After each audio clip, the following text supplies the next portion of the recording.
Welcome back, Filmaholics. My name is Kyle Kenrick, and in this channel you find anything and everything filmmaking. So if you guys want more of that, go ahead and consider subscribing, but let's go ahead and get started on what today's video is about. Last week I filmed a fan ad for a cold brew maker. I'm actually currently drinking it right now and it's amazing. But I also asked you guys to comment down below any questions you guys had on how I made the video. So let's get to that. So first things first, let's read the comment. That's gonna be from Calvin Go. If you guys want to check him out on Twitch, go ahead and go on twitch.tv/AsianSkull. Also, what he has to say is, "Hey Kyle, the fan ad idea is so dope, and it was executed amazingly.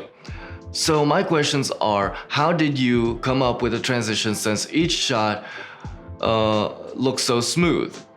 Were there any inspirations that you looked at while making this? Because I could totally see this ad for the company. Keep up the great work, man. Your work is fire. Happy face." Thank you, Calvin. Also, love you, bro, from Cali. But let's go ahead and get into those questions. And to tackle the first question, I want to kind of show you guys the transitions he was talking about. So here they are. The Café du Chateau, where all you need is coffee,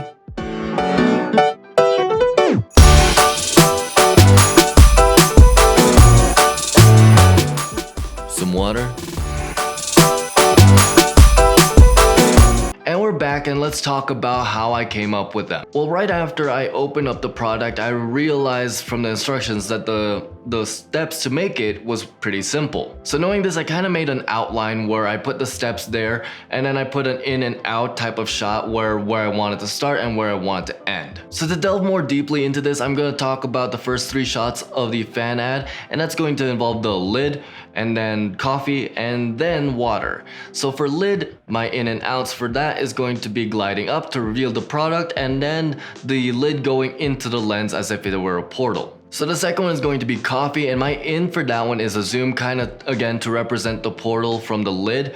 And then my out for that one is to go through the silver, because I can imitate that silver pretty well with this product since it's surrounded with silver. And the next one is water. So what I did with this was I wanted to imitate the direction that the camera was going, so I had to have the camera upside down to reflect the silver to reveal then where the water would go, and then I would follow it horizontally down, and I would quickly pan sideways. So it would cause this like other transition to the next one.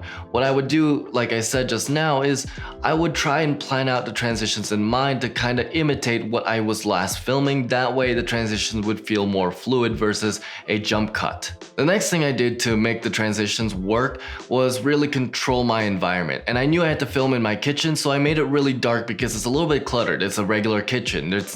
I know I could have cleaned it, but instead I kind of wanted this dark coffee feeling, and the only thing you can see is the coffee maker, the coffee, and everything else that's supposed to be in focus at the moment. Another thing that making it dark really helps is transitioning. For example, if you just quick pan into something dark and then you start your other shot quick pan from something dark, it's a really easy transition in camera to really make it feel smooth. And those are like the few things I think about when I'm creating these transitions or creating these fan ads, because I really love in-camera transitions versus like gimmicky, glitchy transitions in editing. I know they look good, they look stylish, and they're kind of in, but I love in-camera transitions. They just look so sleek when they're done so well. But on to the second question about inspiration. For this, it's pretty hard to choose just one inspiration or just a couple, because it feels like a compilation. I've been watching films on YouTube for years and years since I was a young kid.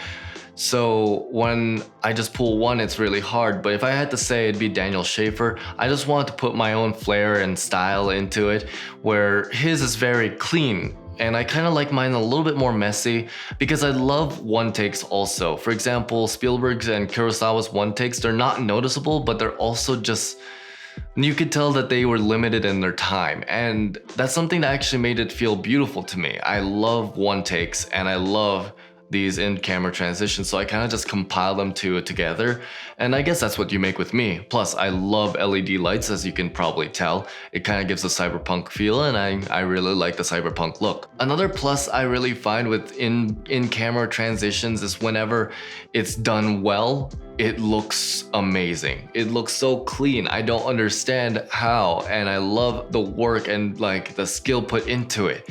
So I guess that's why I kind of delve into that type of style, because it's what speaks to me, so I want to do it with my own flair. And that's how I did that. If you guys want to check out more of my work, please consider subscribing and clicking that bell. Also, if you guys want to check out more of the gear I use to make the fan art and everything like that, go ahead and check the links down in the description below. Also, there's playlists up here if you guys want to check those out. And lastly, don't forget to like and subscribe and dream on.